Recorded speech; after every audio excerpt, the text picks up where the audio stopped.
or directly by the internal potency.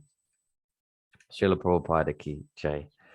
Namo Vishnu Padaya Krishna Prasthaya Bhutale Srimate Bhakti Vedanta Shanti Namine Namaste Saraswati Devi Gauravani Pacharine Nirvishesha Shanyavadi Pashatya Deshatarine. Hare Krishna, everyone. So thank you.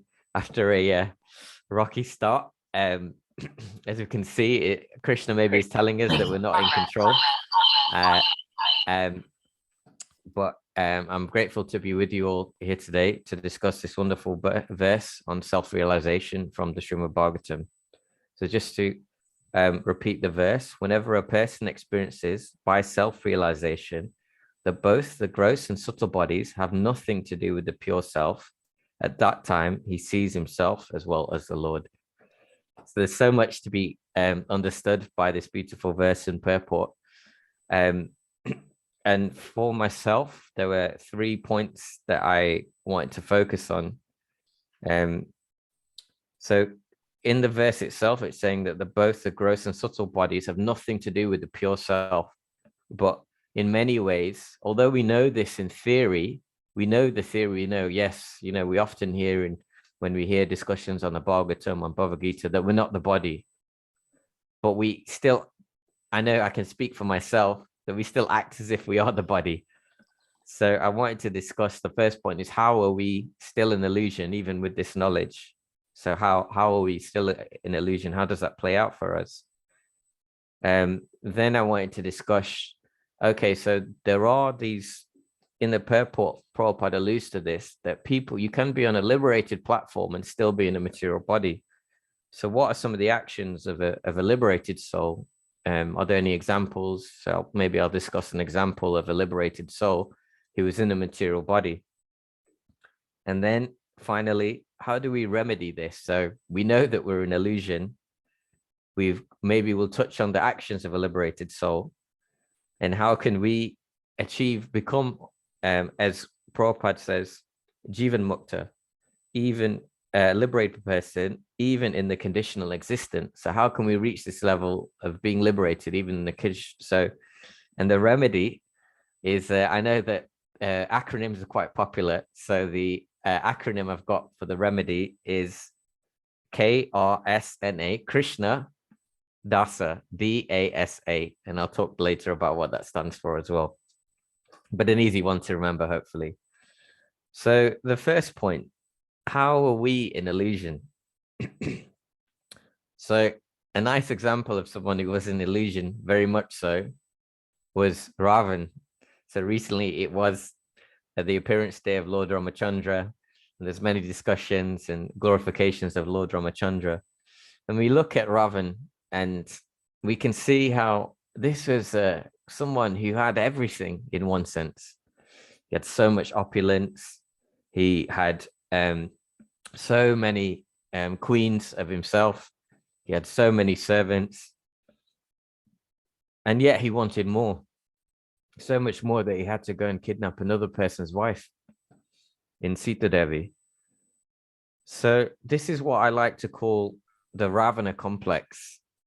And how in some ways, actually, we also have this, and again, I speak for myself, the Ravana complex, where we actually are always looking for more. We're not satisfied with what we have. We may have nice living conditions. We may have a nice spouse. We may have children. We may have relationships, but we always want more. I know maybe perhaps we're dissatisfied with our spouse. We think, I wish my wife would be a little bit more like this person instead, or I wish they would do more of this for me. Or perhaps we have children. We think, I wish my son was more like so-and-so, probably's son from across the street instead, and studied more or listened to more of what I said. Or perhaps we were in a job that we dislike and we think, I wish, I remember once many years ago, I was working in a job, and a colleague of mine was complaining about his work and saying, we should get paid more, and we should, have to work less. and he was complaining about his situation at work. And so I asked him, so what did you get up to on the weekend? And he said, well, I spent some time playing with my young son, who's only a year old, and then I took my daughter, who was 7. I took her to for swimming, and then and then my wife cooked a meal, and we had some family over, and we ate like this. And I looked at him and I said, honestly, you're one of the richest men I know. And he looked at me, and then he just smiled and said, yeah, maybe you're right. Because this man, some people would love to be in his position. He's got a beautiful family, he's got a nice home life, and he's well situated. And so instead, but we have this Ravana complex where we're always seeking more and more. And yet, and last week when I spoke, I said that often we try and think that the world revolves around us, and instead we should be revolving around Krishna. So in this way, perhaps we can cultivate we're in illusion in one sense. So this is one way we're in illusion, this Ravana complex. Of course, we've discussed in previous sessions the 4 defects, where one of them is to be an illusion.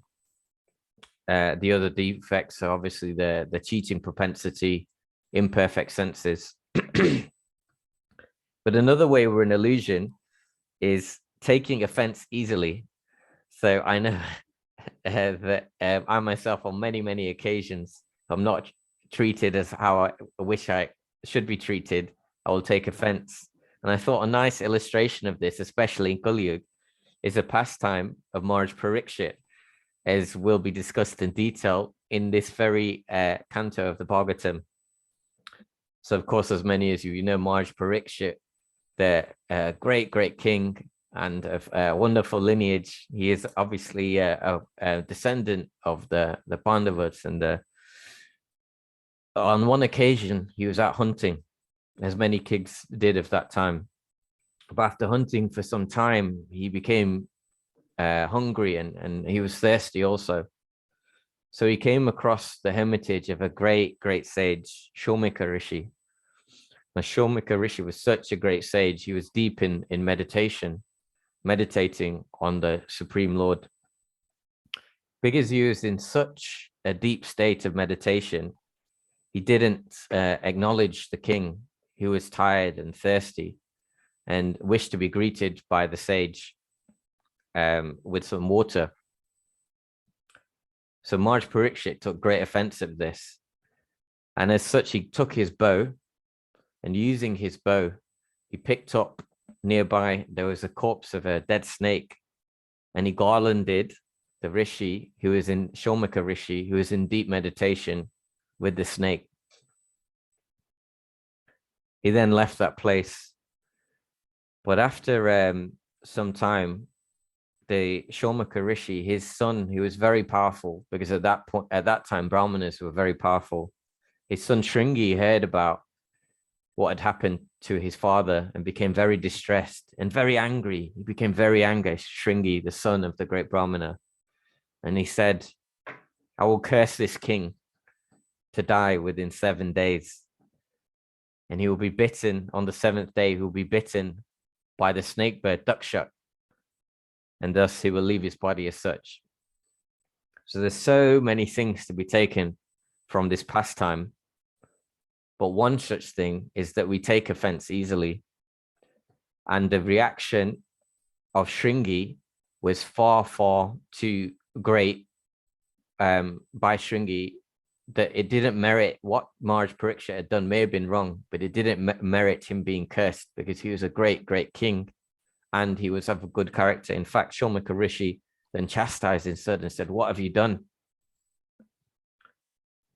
And actually, from that moment that the young Brahmin boy cursed Mirage Parikshit, that actually signaled the start of Kali Yuga and the downfall of Brahmanas. In fact, from that point on, it is said that Brahmanas lost their power. So we could see here from this pastime that, okay, so we may not go around, we may not have the Shakti to go around cursing people, but in some way we can curse people in terms of we can get angry at people for things that they do to us in such a way, just like Shringi did. And sometimes we can find that our reaction to what people do to us is disproportionate to what they've actually done. And there's an old saying, which is when you curse someone, you curse two people. And the reason is because you've cursed that other person, but ultimately you've cursed yourself. And I'm sure many of you have heard that saying by the Buddha, which is, if you get angry at someone, it's like holding a hot coal and expecting the other person to get hurt. This is nicely confounded actually in the Bhagavad Gita as we've been studying. So there's a wonderful verse in the second chapter, Krodha Bhavati Samaha, Samadhat Smriti Vribbamaha, Smriti Brahmshad Buddhi Nasho, Buddhi Nashat Pranashyati. So here Krishna explains to Arjuna, from anger, complete delusion arises. And from delusion, bewilderment of memory. When memory is bewildered, intelligence is lost. And when intelligence is lost, one falls down again into the material pool. So this is another way in which is a demonstration of how we're an illusion. Is we often fall prey, I know to myself, for anger. I've mentioned in the past that in the lead up to COVID, we had a difficult time. I got married in the midst of COVID, and we downgraded our wedding from 400 people down to 30 in my parents' garden. And we'd left a substantial amount of Lakshmi with a wedding venue. And the wedding venue took all our Lakshmi and refused to return it. We went through the legal procedures, and unfortunately, we were unable to retrieve that money. And the owner of the wedding venue, he's a multi-millionaire. So this Lakshmi is not much for him, but it was a great deal for me and my wife. And at that time, for some time, I'm ashamed to admit, I was very, very angry at him. I was extremely angry. But then I noticed that actually the only person I was hurting ultimately was myself. I was unable to think straight. It was affecting my sadhana. And ultimately, all the Lakshmi ultimately comes from the Supreme Lord. A few weeks ago, I gave a presentation where I had some slides, and in earlier in a purport in the Srimad Bhagavatam, Prabhupada actually gives the remedy for anger. Does anyone remember what that is?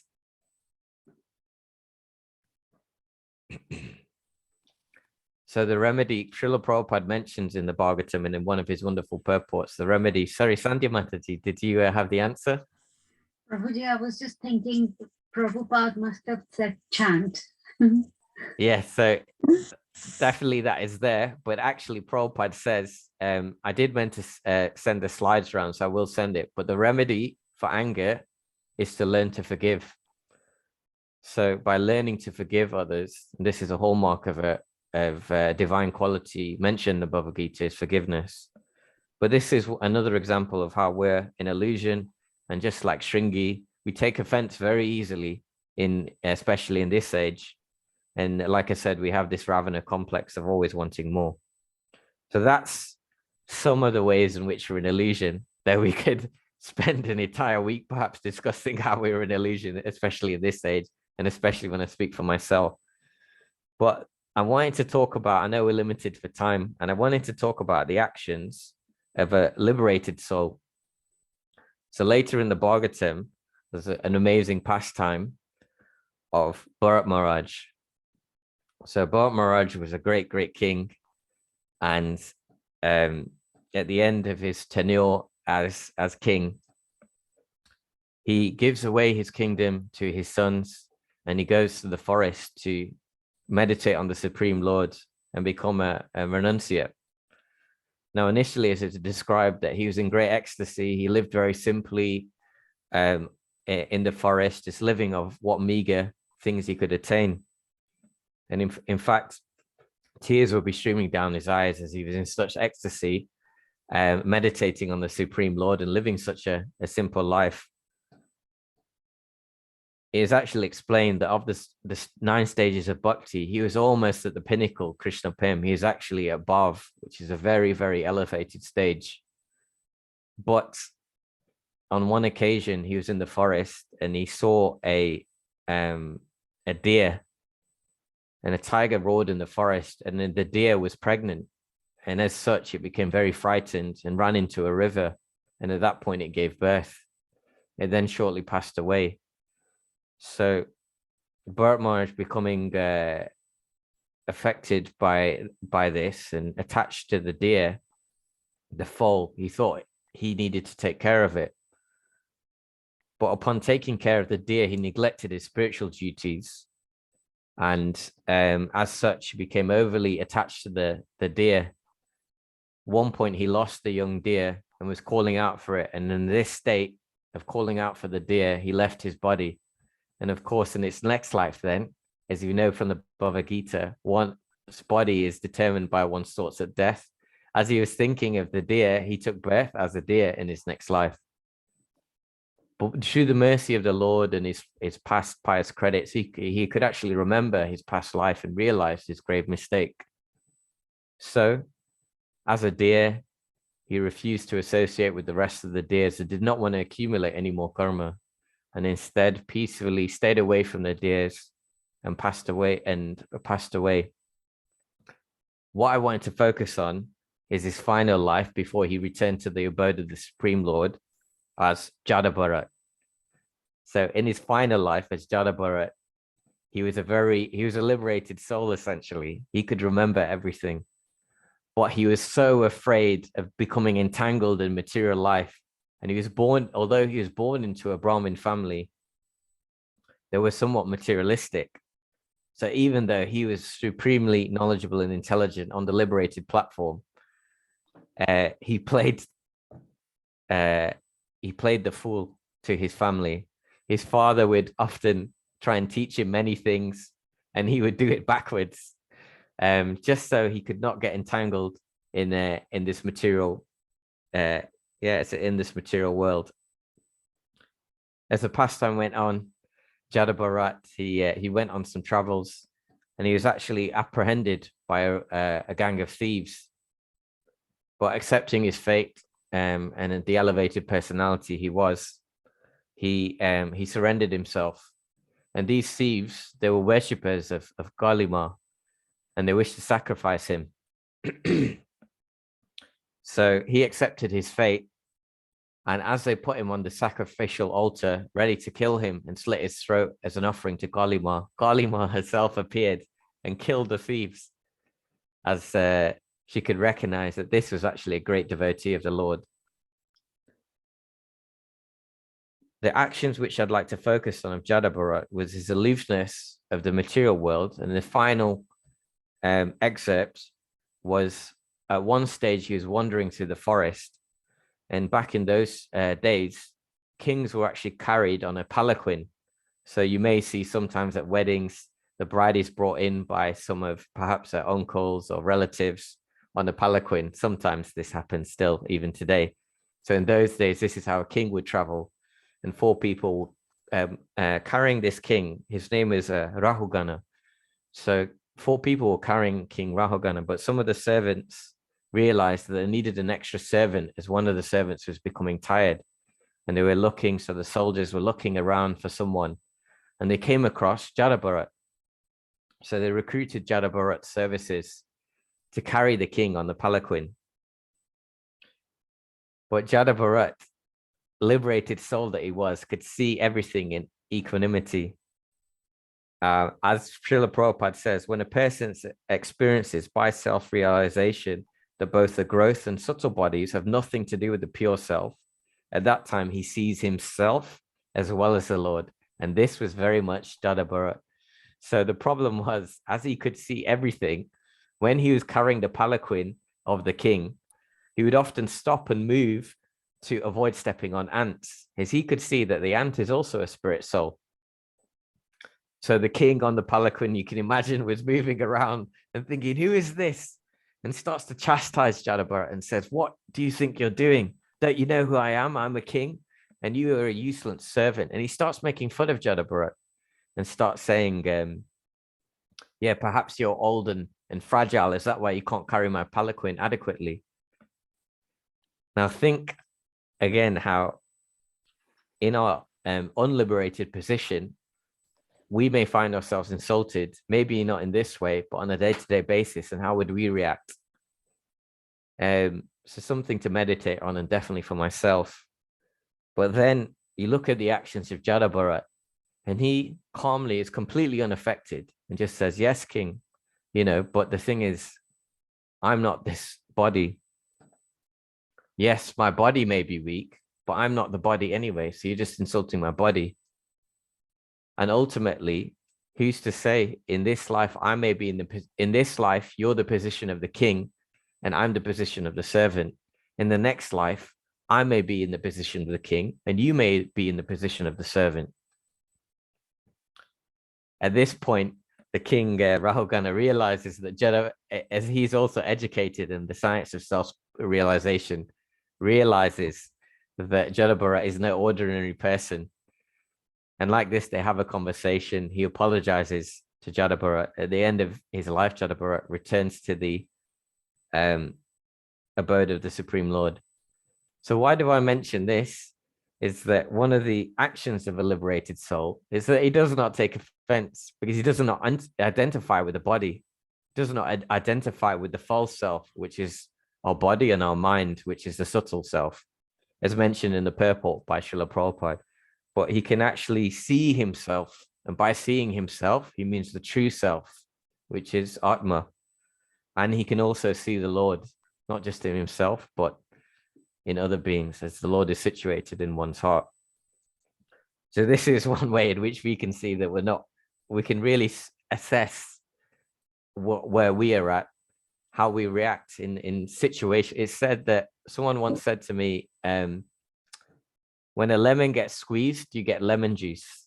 When an orange gets squeezed, you get orange juice. In the same way, when we get squeezed, if we can act in a Krishna conscious way, then it shows we've got Krishna consciousness on the inside. But when we get squeezed, if instead what comes out is anger, jealousy, envy, etc., then we can see what's really on the inside. So yes, these are the actions of a liberated soul. There was someone I want to talk about within our movement, actually. So often we can see and hear of people within the Bhagavatam, where there's a wonderful Mirage in a disciple of Srila Prabhupada, His Holiness Indra Yamna Swami. And I often I like listening to many people within ISKCON, my Guru Maharaj, Srila Prabhupada, but I also like listening to the lectures of Indra Yamna Swami. And Maharaj was actually talking about how he's talking about his mother, who was a very intelligent woman, a professor, in fact, but had no real interest in religion. But still, Maharaj would give her the books of his spiritual master, Srila Prabhupada. He often sent them to her, but she had no interest in reading them. And often they would just be gathering dust in her garage, and she'd just leave them in a garage in piles. And said, he would question her sometimes and say, do you believe in God? And she said, there may be something out there, but had no real interest in developing this God consciousness. But then Maharaj explains that one day he got a phone call from his mother, and it was quite late at night. And his mother said to Maharaj, she said, Maharaj, I want to go to Vrindavan. When can we go? Maharaj was shocked and thinking, this is my mother. He's never taken an interest in anything to do with religion. Now wants to go to Vrindavan. At the time, Maharaj explained he was quite tired. It was late at night. So he was also enthused to take his mother to Vrindavan. And he said, okay, I will call you early tomorrow morning. And then we can discuss the details of how I can take you. So Maharaj went to take rest. The very next day, he called his mother, but his brother answered the phone. He said, can I speak to mother, please? And his brother said, I'm very sorry, but she has passed away. So at that point, Maharaj is very, very saddened, obviously, and shocked. and was thinking, why is it that she suddenly had such an interest to go to Vrindavan? And his brother explained that 6 months ago she had been diagnosed with cancer, but she didn't want to tell Mirage or for him to worry. But upon learning that she was going to die in about 6 months, she suddenly took an interest in the books of Srila Prabhupada that had been piling up in her garage. And furthermore, Marage's brother explained that every day she would be reading the books and underlining parts which she found relevant to her. And also she actually contacted the ISKCON ministry and got all the lectures of Indra Yamuna Maharaj and would listen to at least 3 a day. And like this, she developed a complete fearlessness from death, actually. And her brother would explain that she's completely fearless and said, I'm not this body, so I don't need to worry about dying because it's only my body that is going to degrade. And she developed a keen interest to want to go to Vrindavan. At which point, upon injury, Yamuna Maharaj explains that tears ran down from his eyes. But the difference was he wasn't even lamenting.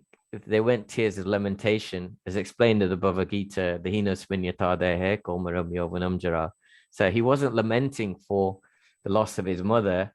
He was actually tears of happiness that his mother had received the mercy of Srila Prabhupada. And so like this, I just thought that was really amazing. That one, the attitude of Maharaj, how he would give, how many of us really would continue to just in a subtle way and in a detached way, give someone books of Srila Prabhupada, knowing that they're not going to read them. Would we pester them and say, why aren't you reading these books? And this is also part of the Ravana complex, where we try and control. I know for myself, I may try to control others, the actions of others, when maybe they may not be ready to do what I wish them to do, even if it may be good for them. And at that time, his mother wasn't ready, but he still just kept giving her the books, completely detached. And at the time that she leaves, he's crying tears of happiness. He's happy for his mother because she's actually, through the mercy of his spiritual master, her last thoughts were desiring to go to Vrindavan. So, these are actually the actions sometimes of even people around us we can see within ISKCON, that they're not ordinary people as well, and the actions of a liberated soul.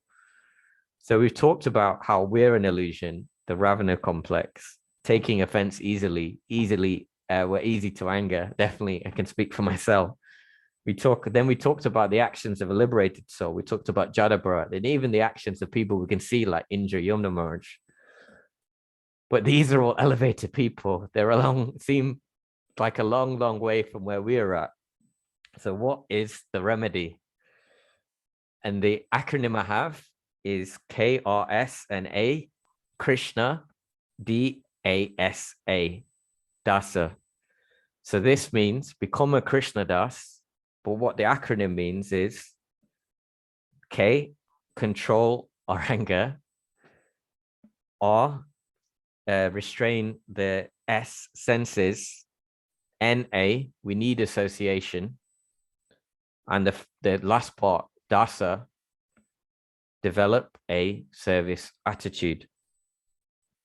So often, one of the reasons we're in illusion is because and one of the reasons we're in this material world is because we have this Ravana complex, which is actually, we want to be in control, we want to be God. And we're not really used to being a servant and having this referred to as a service attitude. I'd like to recall the pastime of a great devotee and associate of Chaitanya Mahaprabhu. His name was Govinda Das. So Govinda Das's service upon many for the Lord was to massage his legs when he would take rest. So on one such occasion, he saw that the Lord was asleep in his chamber and wished to serve the Lord by massaging his legs, but the Lord was asleep. And to enter the chamber, he would have to step over the Lord. But he did not hesitate, even though stepping over a person, what to speak of the Supreme Personality of Godhead, is a great offense. Sometimes we may be in the temple and we can see people playing dandavats, and it's a great offense to step over anyone. But Govinda Das, he stepped over the Lord, and as the Lord was sleeping, he massaged his legs. And then the Lord awoke, and it was quite late at this point, and he said to Govinda Das, he said, have you not taken prasad? And the Govinda Das said, no, my Lord, I will take now. He said, yes, but it's so late. Why did you not take early? He said, my Lord, I'll have to step over you if I had to take. He said, but the Lord then replied, well, how did you enter the room?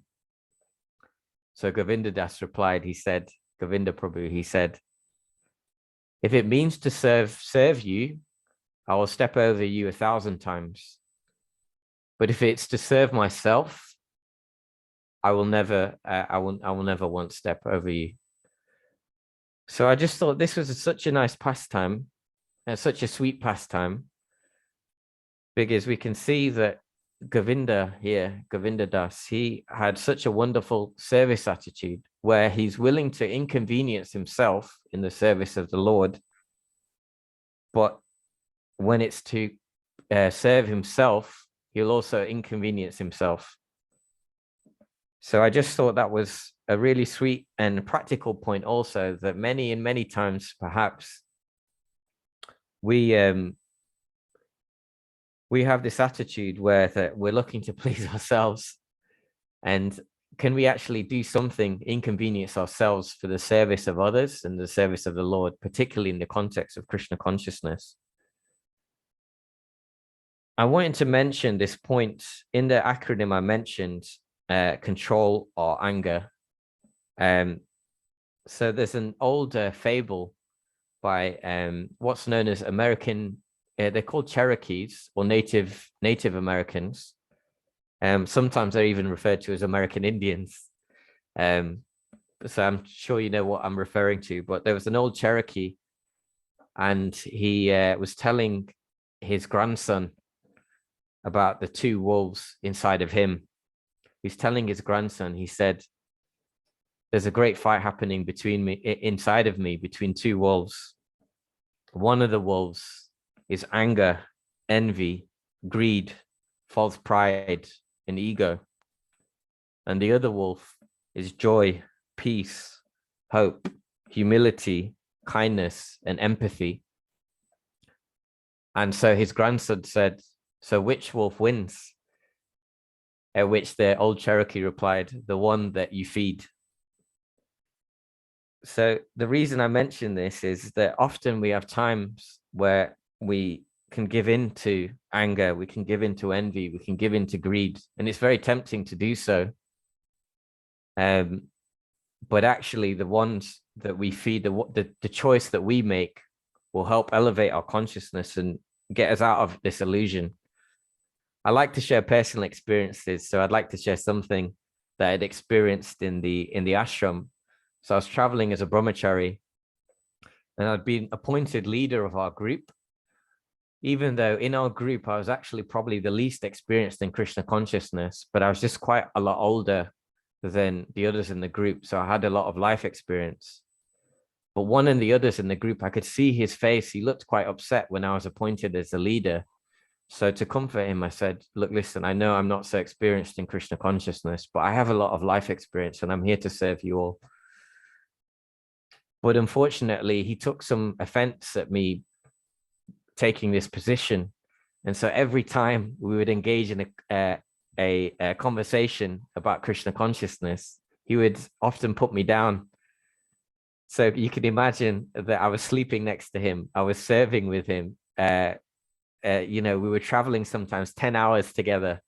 And every single time a conversation came, he would insult me and put me down. So this happened day after day. It must have happened for at least a month. And I became quite angry. And so we were traveling in one place in India, and I decided, okay, I must say something to him now. And that night I imagined, kind of talking down to him. And I was quite a lot older than him, and shouting at him and making him, belittling him. And then I thought, well, this is just going to be feeding as the bad wolf. It'll be feeding my ego. And I thought, okay, look, listen, have I not learned anything in Krishna consciousness? Can I feed this other wolf? Can I feed, this can I take the humble position somehow? So it really hurt my pride to do this. And I did it begrudgingly, but I approached him in a humble way. And I said, "Look, Prabhu, with all respect, I have so much respect for you. You're so knowledgeable, much more knowledgeable than I. But I just can't help but notice that you sometimes you put me down quite a lot. And I just can't understand why, because I look up to you." And by taking that position, he actually explained to me, he said, "Yeah, I'm so sorry I keep doing this to you." And he explained to me that he was feeling insecure because many people in Krishna consciousness, they'd come after him. In fact, he'd even introduced them to Krishna consciousness. And then he felt they were surpassing him continually and taking initiation and so forth. And he was feeling very insecure, and he apologized. And from that, we developed a really nice friendship. And so, yeah, that was a way in which I felt that like it was a practical example of I had a really strong, it really hurt me to not, chastise him and make him look silly in front of others and belittle him. But instead, thankfully, through the mercy of the Lord and the association of devotees, I was able to actually take the humble position. So this is one way in which we can control our anger. And when we learn about the other person's situation and learn about why they're acting in the way that they're acting, there's always a story behind someone acting in an appropriate way. This is the process of learning to forgive them then, and it becomes easier to forgive when you can understand their position, and this way our anger can be dispelled. I said that restrain our senses, and again there's many verses, especially in the nectar of instruction. It is said that one who can control the demands of the tongue, belly, and genitals is qualified to make disciples around the world. So again, this concept of being content with just enough. We need association, of course, that without the association of devotees and discussing Bhagavatam, discussing Bhagavad Gita, and hearing from devotees, we can't hope to survive in Krishna consciousness, let alone in advance. But the main point I want to mention, and this final acronym, is DASA, develop a service attitude. So in one sense, we could say, yes, we're doing service in the temple. We may be chanting in the morning, which is a service to the Lord. But what is our attitude when we're doing these things? So take, for example, chanting, Hare Krishna, Krishna Krishna, Hare Hare, Hare Ram, Ram Nam, Hare Hare. What is actually our attitude when we're chanting? I remember at one point I was working in a very, very stressful job. And sometimes I would be chanting and I'd have to go very early. So sometimes I would even chant at work. And I was very, very stressed and anxious in that position. And when I was chanting to the Lord in the mornings, or sometimes sneaking away into a room where I was working, my meditation would be, Krishna, get me out of here. Krishna, get me out of here. Get me out of this position that I'm in. And so you can see that this was the wrong attitude, really. I wasn't saying, Krishna, please engage me in your service. I was saying, Krishna, please serve me and help me get out of this position. So this is the wrong attitude. And this is where we can observe our own attitude, perhaps. I know His Grace Sutta Prabhu visited ISKCON Eldoret and Nairobi. And in an interview, Sutta Prabhu actually mentioned something which really has always stuck with me. He was asked if you could change one thing or improve one thing in ISKCON, what would it be? And many people would speculate and think, okay, so perhaps, like Prabhupada said, we need to cooperate more, or perhaps it's people should, develop more compassion towards devotees, or take their sadhana more seriously. But Sutta Prabhu actually said something interesting. He said, devotees should reflect more. They don't reflect enough. And so in this way, that really stuck with me, because as we can see, we may be doing these external activities like chanting. We could be serving in the temple. We could be listening to a class. But what is our attitude when we're doing these activities?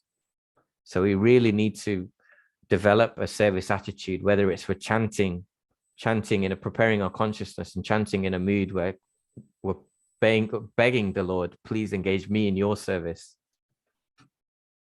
Whether we're serving in the temple and we want to actually, are we in a humble state of mind where we want to connect with the Lord through our devotional service in the temple, whether we're listening to a class and actually we're, perhaps, I know I'm guilty of this, are we asking questions to really try and understand and clear our doubts and connect to the Lord? Or are we asking a question?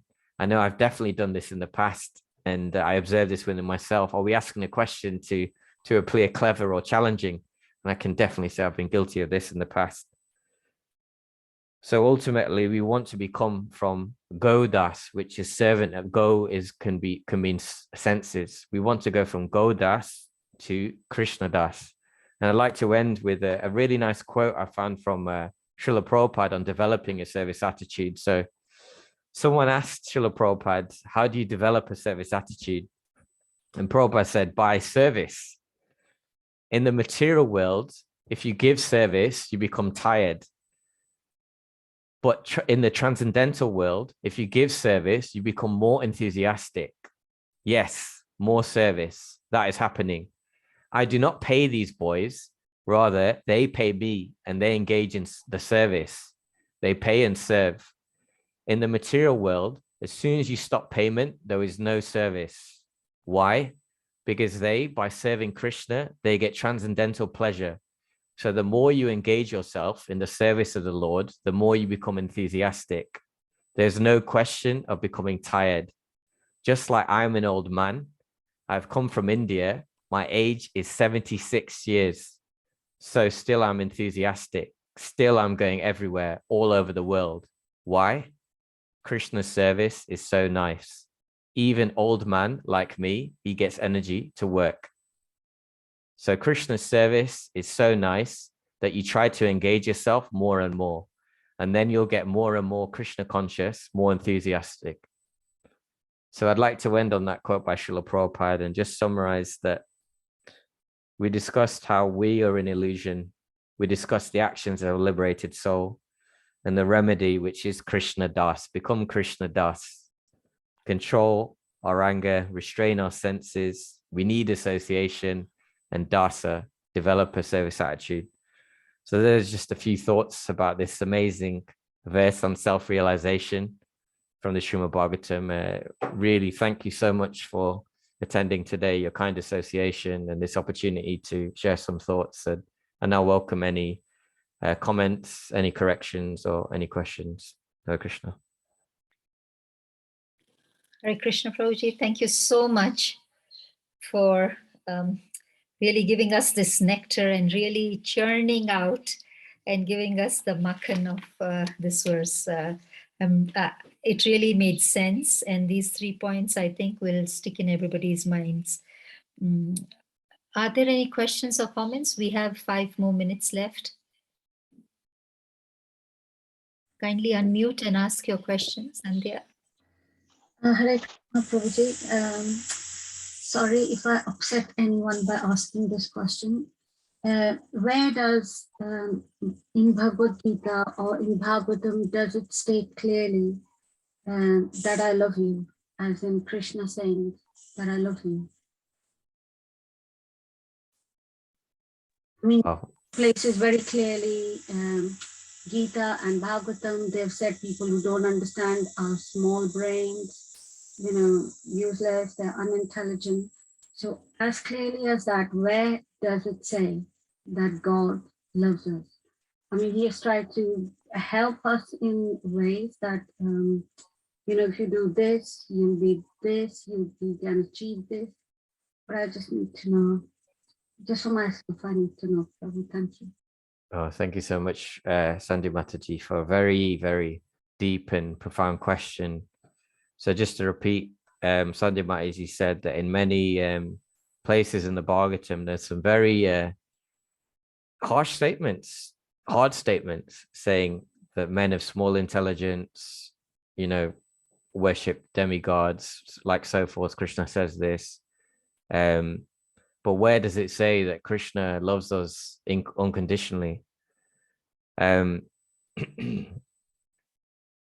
So, Mataji, off the top of my head, I'm thinking of verses that are going through my mind. And I can't think of a verse which explicitly says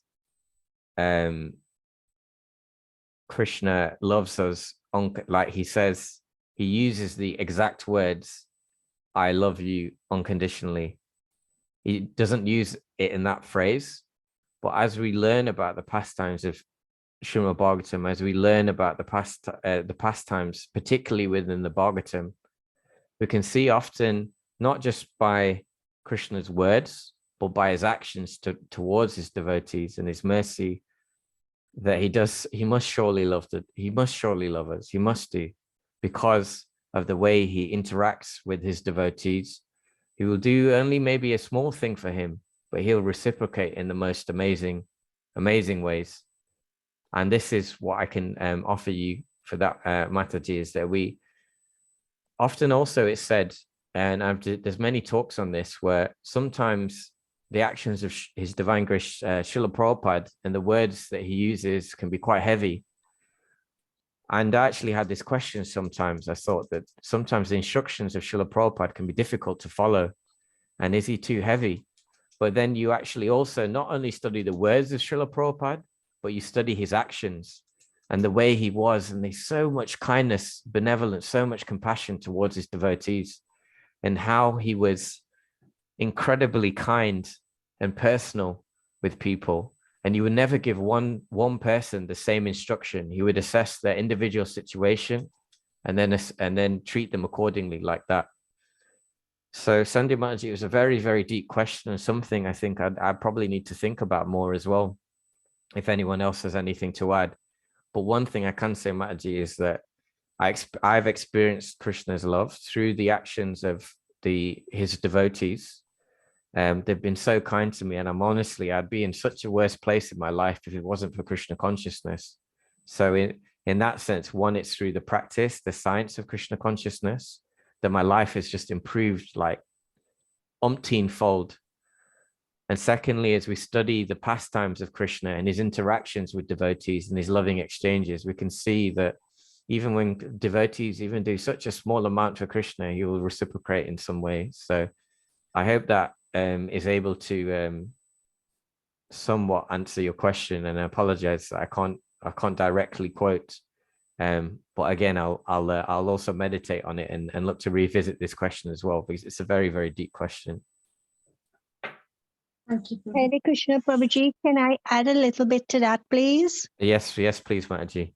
In the Madhya Leela, Chaitanya Mahaprabhu actually demonstrated most beautiful on his trip to the south of India, his association with his devotees like Ramananda Roy and lots of others, how he embraced them, how they cried, how they were just full of ecstasy. So it may not be written in words as such, I love you. And I think he probably did say that. I just can't remember a verse at the moment. But the action that he portrayed there was just nothing but bliss and love. Thank you so much, Mataji. Yes, through the actions and the pastimes of the Lord, he demonstrates so much love and affection for his devotees. Yes, so thank you so much, Mataji. Hare Krishna. Hare Krishna, Vishaka Mataji. I just thought of this verse, Man Manama Mad Mad Bhakto Madhyaji Mam Namaskuru Mam Evyashi Satyam Te Pratijane Priyosi Me. Worship me, with devotion and all that.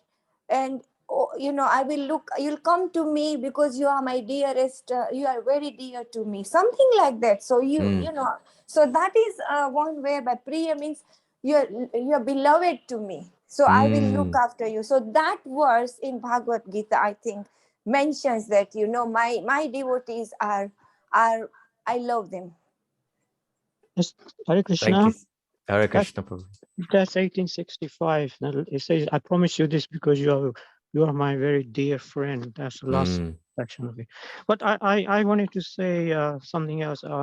I too can't remember any specific verse in the scripture which explicitly says that. But whenever somebody says something, asks something like that, my first thought always is that the Lord is in our hearts. Now imagine, why would the Lord be in our hearts, not in just our hearts, in every living entity? The super soul is in our heart. Life after life, ever since we left the spiritual, why would he do that? Because he wants us back, because he loves us. He doesn't want us separated. I mean, what can you imagine somebody in your heart, 24/7, sitting there, as the silent observer, irrespective of what you're doing, for all lifetime, millions of lifetimes we've been through, because he loves us. He wants us back. Yes. Why would he do that? Because he wants us back. Simply as that, because he loves us. Yes, That's always my first thought when somebody asks that question. Hare Krishna. Thank you so much, Prabhu. Thank you so much, Vishakamaji. It's interesting because the first verse that came to my head as the question was asked was Man Manabhava Mad Bhakto Madhya Jimna Mamaskaru Mame Vasyasi Satyam Te Patijane Priyosime. And yes, because he's speaking to us, Krishna. He's not just speaking to Arjun, he's speaking to us. He said, you will surely come to me because you are my very dear friend. So he's as Vishakamaji rightly mentioned, that we're very dear to him. But is Krishna dear to us? That's the question. So we need to awaken that, and through that. And yes, thank you so much. As everyone was speaking and making such wonderful points, Pramila Mataji, Vishakamaji, Ajay Prabhu, I was just thinking also that in a material sense, when we look at someone's, if we're trying to develop, if someone is showing love for us, how do we determine if someone really loves us? They may say many sweet words to us, but then if they keep hurting us, you have to question, do you really love me? But then what do? We look at the actions. So some people, they may not express in words so many times how much they love us. They may not make these grand gestures all the time, or I love you, etc. But then they express through other ways, through serving us, through doing nice things for us, through their actions. They actually demonstrate how much that they really love us. So yeah, like in this way, I think that a similar principle applies, that we look at the actions of Krishna to his devotees, and can we perhaps see, has our life improved since we've come to Krishna consciousness? And how is maybe, can we see the Lord's hand slowly through reflection in our own lives? And through that, perhaps we can start to see that actually, you know what, Krishna he really is looking out for me, and he really does love me. And I need to see how I can perhaps awaken my love for him. Hare Krishna. One another point I just wanted to mention that, Paramatma is with us in any form of a body. It could be a worm, it could be a pig, it could be anything. He doesn't leave us. So that is another way of showing that he always loves us. He wouldn't leave us. He is there with us in any form of body. It's not like selfish, whereby I think, oh, I've got a human devotee, so I have to be with him, but not with any other creatures. So that's another way of reciprocating, that he is always with us. He's always, like, he never leaves us. So he loves us. Somebody who loves you will never leave you, otherwise they would leave you. Thank you so much, Manji. Yes, such a wonderful point. Even doesn't matter what state we're in or what we've done, we may abandon him, but he won't abandon us. Yes, thank you so much. Kamal Prabhu. Yes, Prabhu. Yeah, just another verse which came to my mind is Ye Yatha Mam Prapadyante Tam Stabai Tadaiva Bhajamiham. So he will reciprocate accordingly to what we do. So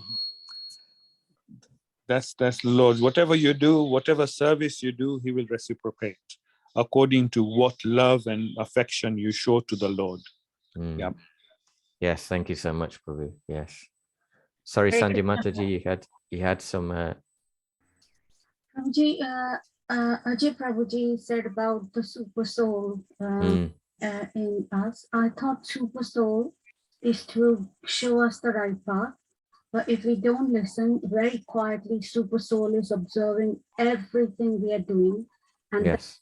that starts the karma chakra. So that's how our karmas are counted. So I thought super soul does give us a kind of a silent advice. Then we have an option what path we choose, but he's very quietly observing everything we do. So that's karma. Doesn't necessarily mean love, does it? I mean, we could be a monitor of the class and I could observe everyone's points and quietly go and tell to Shanidev or, Yamraj or whoever.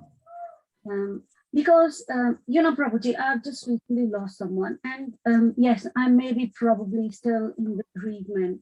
I'm bereavement, basically.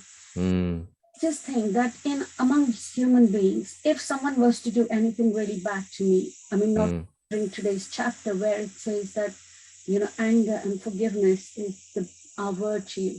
If he had to do something bad to me, I never would forgive. But then I was just hearing a song where, there's a Mahadevan's rock band where the lady says, Krishna, Hari Nam Eva Kevalam. He says like that. And then I thought, if someone was to kill my real person, so if a human being had to do anything bad, they would never be forgiven. But when Krishna takes away or kills someone, how can we say that that's forgiven? I know we are nobody to forgive, but I'm still in the layers of Maya. So I'm happy to do bhakti, but my main issue which started in the morning, you see, was if you know that someone doesn't love you, can you still do bhakti? Would you be able to love that person or do bhakti? For pure bhakti, you have to first have deep love, as opposed to have bhakti and then you will develop love. Aren't both directly interrelated, Prabhu? So, first of all, Mataji, I'm just so sorry for your loss. I'm very, very sorry to hear that, and I pray. I'm sending my prayers to you and your family, that can give you the strength during this difficult time. And there's many things that you mentioned in your question. First of all, the super soul and the role of the super soul in pertaining to us and being an observer, and it's more in relation to not necessarily the super soul isn't involved in karma.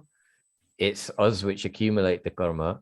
The super soul is almost like, imagine if the relationship is more between us and the Lord, is more like a father who wants the best for his son and will advise him as such. And he loves his son dearly, but he will sometimes have to watch his son do wrong things, and things which may not be good for him. It doesn't lessen the love of the father for the son, but sometimes you have to give the son, just let them make the mistakes, even if they're doing the wrong thing. In terms of bhakti and saying that we need the love, so there's a wonderful book by a saint called the great Vaishnav saint called Vishnavat Chakravarti Thakur, called the Madhurya Kundambini, and it describes explicitly the different stages we're in, the 9 stages that we go through and the symptoms of such. But actually, the love is Krishna Prem is the final stage. So you may think that to start bhakti is you need to start with love, but actually we finish with love, not we start with love. And the idea of bhakti is that we first satisfy our doubts. We may get something in Krishna consciousness. We may come and we may be getting something from it. It may be some friendship, maybe some nice feeling, maybe we're getting something from it. But slowly, as we advance in Krishna consciousness, our motivation almost upgrades and we develop more love for Krishna consciousness, for Krishna, in fact, as we practice sincerely the process of bhakti. I'd strongly recommend, I will send Kirtika Mataji links to that book. I'd really recommend it. It's wonderfully explained. And through that book, you can actually see which level, which stage of bhakti. It's almost like a science. You can see exactly what stage of bhakti you're in according to the symptoms that you're experiencing at the time. So, yes, and in terms of forgiving Krishna or forgiving someone, it's not that we don't forget. We'll be hurt by many people in our lives, and it's often, it doesn't mean that. There's a saying which is, fool me once, shame on you, fool me twice, shame on me. So it's not that we allow people to continue to hurt us. We don't forget what they've done, but if we don't learn to forgive, which is, I admit, can be very, very difficult, but if we don't learn to forgive, then ultimately we're the ones that suffer. And we actually forgive, not for the other person, but for ourselves, actually. Prabhuji, it has helped me. And once again, I would like to ask forgiveness from everyone in the group that, sorry, I'm still not thinking right. Prabhuji, many weeks ago in January, I think you had gone for your friend's funeral, and by chance, I had just asked you, Prabhuji, you said you kept chanting for your friend's father. And then 2 weeks after, my young brother died. And then I remembered you all through my brother's funeral. I kept telling my mom, keep chanting. I kept chanting. I just remembered just you saying that line, and I think I just kept chanting throughout that time. So it was just, I don't know why I had asked you, Prabhuji, what did you chant? Maybe God thought I needed. Thank you, Mataji. Yeah, so on the final point, I'd like to say is yes, that it's difficult dealing with the loss of a loved one. And I think it'd be insensitive of me and also immature of me to think that just by, especially at the level I could speak for myself I'm at, that it's just chanting is not enough to deal with the loss of a loved one. We must learn to grieve, and that will take time. We must learn to we need to talk about it. There's a time to cry, there's a time to process our emotions. But in the when I lost my friend, who was the same age as me, and it was quite a shock, and it was very quickly as well, I just felt very, very powerless to help him. I didn't even get to say goodbye to him. One week he was here, the next week he was gone. But what gave me strength was that a devotee told me that there's still things you can do for him, even though he's left his body or he's in the process of leaving his body. You can chant for him. You can get a garland for him.